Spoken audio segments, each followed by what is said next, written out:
Muy bien. Teníamos aquí armamos una agenda de temas. Bueno, tampoco te asustes que no te vamos a tener mucho tiempo, pero bueno, todos son de gran interés para toda la comunidad, sobre todo en tu condición de asesor de la CGT y también secretario general del Partido Justicialista. El tema de la reforma laboral, que es un genérico, yo decía, dentro de ese genérico, bueno, aparecen una serie de ramificaciones y de temas a analizar, pero ¿cómo están ustedes, desde esas responsabilidades que tienen, visualizando este tiempo que se aproxima, donde inexorablemente vamos a ir a algún ayornamiento de esta norma que rige la relación de trabajo en la Argentina? Sí, nosotros estamos analizando toda esta temática. Recordemos que en concreto no existe un proyecto firme que nosotros podamos estudiar o debatir. Nos estamos basando en trascendido, en declaraciones de algunos funcionarios. Yo el proyecto que leí de reforma es el que presentó la diputada 10, es la diputada de La Libertad Avanza de Santa Fe, y lo que estamos escuchando algunos funcionarios u operadores del gobierno nacional donde hacen Ujú. referencia a algunos puntos básicos de esta reforma laboral que evidentemente se va a presentar en el Congreso y tenemos entendido que va a ser después de diciembre. Ujú. Estamos alerta, estamos advirtiendo que puntos básicos o que van a generar seguramente debate son los referidos sobre todo a lo que es la jornada laboral, un tema muy importante para el derecho. Ujú. Estamos viendo con una eventual preocupación la posibilidad de que se extienda la jornada laboral. Recordemos que hoy la jornada laboral es de 8 horas diarias y o 48 horas semanales, y a través de esos supuestos bancos de horas podría haber una extensión encubierta de la jornada laboral y o bien evitar el pago de las horas extras. También estamos viendo que en los proyectos que están o que surgen a través de los medios de comunicación, el aumento de los denominados beneficios sociales, que para que entienda la gente, el salario tiene rubros que son remunerativos y no remunerativos. Ujú. Los denominados beneficios sociales, como puede ser el pago de una guardería, de un gimnasio, del dentista, se transformarían en rubros no remunerativos, es decir, no sujetos a aportes y contribuciones, lo que desfinanciaría no solo las cajas sociales, que son las que financian las jubilaciones, sino también las cajas gremiales, y también no se tendrían en cuenta para el eventual cálculo de la indemnización. La indemnización es otra cuestión debatible. Recordemos que ya hubo una reforma laboral y apenas comenzó el gobierno de Milei, estuvo el decreto 70, que a través de una gestión de la CGT logramos paralizar todo el capítulo referido a la normativa laboral, y donde se establecía en relación a la indemnización, por ejemplo, el sistema del fondo de cese laboral, donde también surgió la posibilidad de establecer un tope de hasta 10 salarios básicos para la indemnización, cuando hoy en día recordemos que es un mes de sueldo por cada año de servicio o fracción mayor a 3 meses, donde evidentemente un trabajador que tendría 30 años de antigüedad, por ejemplo, si lo despedirían, tendría un tope de 10 salarios cuando hoy serían 30. Ujú. Son todas cuestiones a analizar. Por supuesto que es necesaria una revisión de toda la normativa que rige en las relaciones laborales. ¿Por qué es necesaria? Porque la ley de contrato de trabajos es una ley que tiene más de 50 años de vigencia y evidentemente el contexto social en el cual fue sancionada no es el mismo que rige hoy en día. No existían las plataformas digitales, no existía ni siquiera, estábamos con el fax, no existía el teletrabajo. Y lo que más preocupa a los abogados laboralistas, a aquellos que defendemos a los trabajadores, a los sindicatos, más que reformas también es ver cómo combatimos el empleo no formal, el empleo negro, donde casi el 50% de los trabajadores no están registrados. Ese es el verdadero problema. ¿Qué herramientas contamos para fiscalizar, para promover el empleo en blanco, que es el empleo que genera a su vez ingresos a las cajas del Estado Nacional para financiar todo lo que es la seguridad social. ¿Cómo estamos en Rafaela, doctor Brarda? Eh, ¿Qué informe tienen ustedes desde la CGT, por ejemplo, que es un centro de monitoreo laboral que abarca todo el espectro?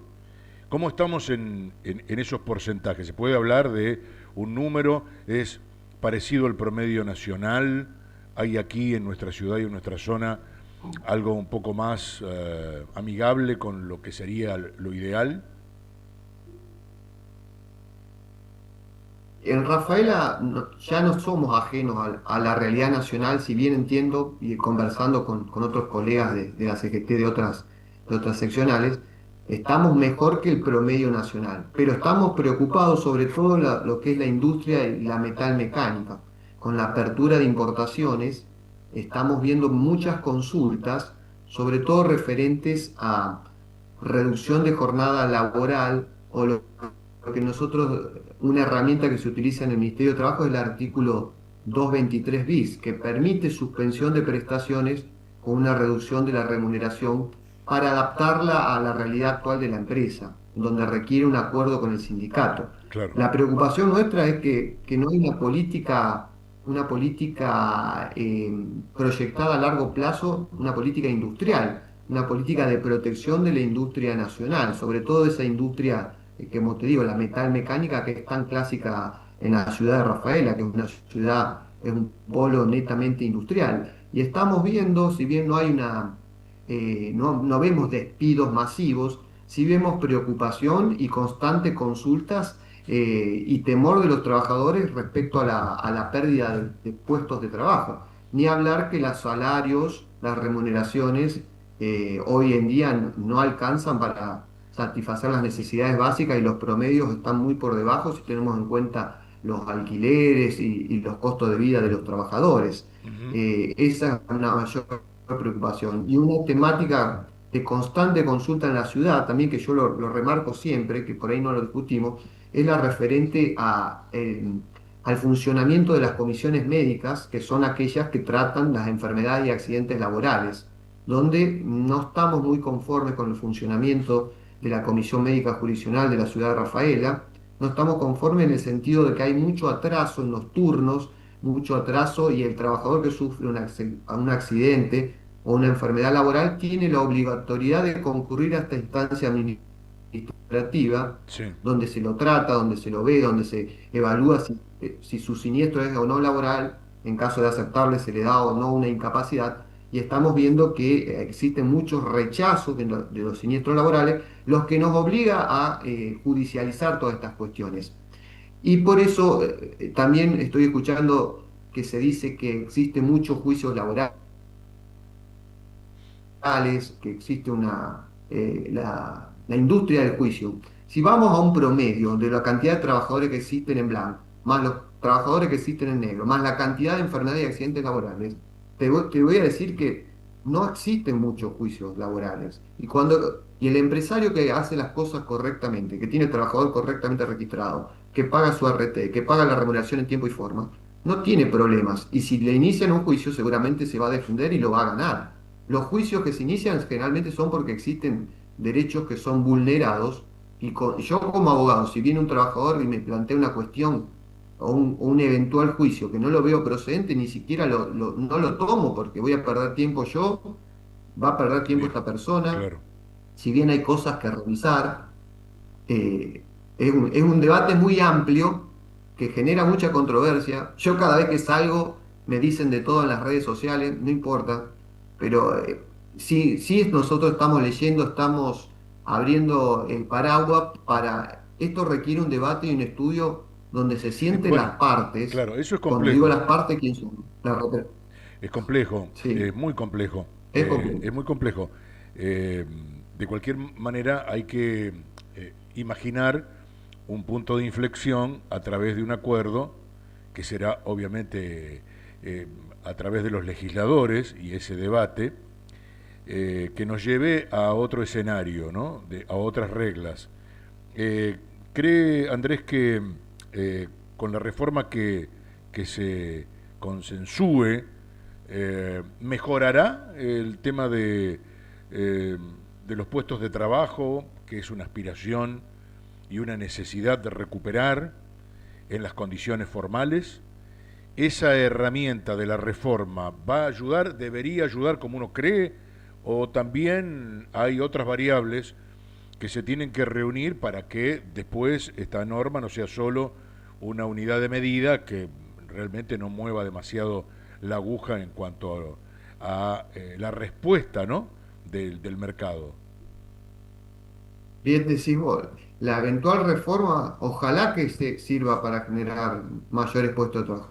Una reforma adecuada debería ser una reforma que beneficia a las dos partes del contrato de trabajo, al trabajador y al empresario. Y nosotros ya tenemos herramientas en nuestra legislación para ello, que son los convenios colectivos de trabajo. Los convenios colectivos de trabajo son aquellos convenios que rigen las relaciones laborales entre los diversos sectores de trabajadores y empresarios. Ujú. También está en discusión todo el modelo sindical argentino, que también merece una actualización, también merecemos una autocrítica, siempre digo, desde el punto de vista de los dirigentes sindicales y empresariales. Pero lo adecuado, lo correcto y siguiendo las recomendaciones de la Organización Internacional del Trabajo es que formemos mesas de diálogo social donde se siente el sector empresarial, todos los representantes de las diversas cámaras, donde se sienten el sector del trabajo a través de la CGT, a través de las dos CTA, y donde el Estado como un tercero imparcial modele, equilibre esa dicotomía que existe entre el capital y el trabajo y donde se llame a todos los expertos, los que conocemos todo el sistema para lograr una herramienta adecuada que genere puestos de trabajo genuinos sin quitar derecho a los trabajadores. Y nosotros queremos que al empresario le vaya bien, que el empresario gane dinero, que tenga riqueza y que esa riqueza se reparta adecuadamente y que le permita al trabajador tener un salario digno, Ujú. porque el trabajador que tiene un salario digno, un salario que le permite satisfacer algo más que sus necesidades básicas, lo vuelca al mercado interno y eso vuelve todo y se transforma en una cadena virtuosa. Eso entendemos nosotros, El, pero siempre somos partidarios de un diálogo social verdadero donde no se imponga unilateralmente condiciones a una de las partes. Y los legisladores nacionales, bueno, tendrán la obligación de ponerse a trabajar, de leer todos los proyectos. Por eso es necesario también que haya legisladores de extracción que realmente defiendan a los trabajadores. Mirá qué necesario que sería tener unos cuantos legisladores de extracción del trabajo, vamos a decir, que pertenezcan al mundo del trabajo para explicar, defender las posturas, sobre todo de los trabajadores. Una mi- cuestión también que estamos viendo es que no es menor y que hay que explicarla, es la discusión amplia de, como te decía, el modelo sindical argentino, donde se discuten los convenios colectivos por sector. Y el gobierno está diciendo que preferiría una discusión de convenios colectivos por empresa. Tenemos que tener cuidado con esto, porque no es lo mismo una empresa, un taller chico, donde van a discutir las condiciones de trabajo, salarios, los trabajadores con el empresario, a una discusión salarial mm, o de condiciones de trabajo a entiendo. nivel nacional por sector de actividad. El principio es que se discute por sector y se establece un piso mínimo, y después si una empresa quiere discutir a nivel particular, parte de ese piso y puede negociar hacia arriba.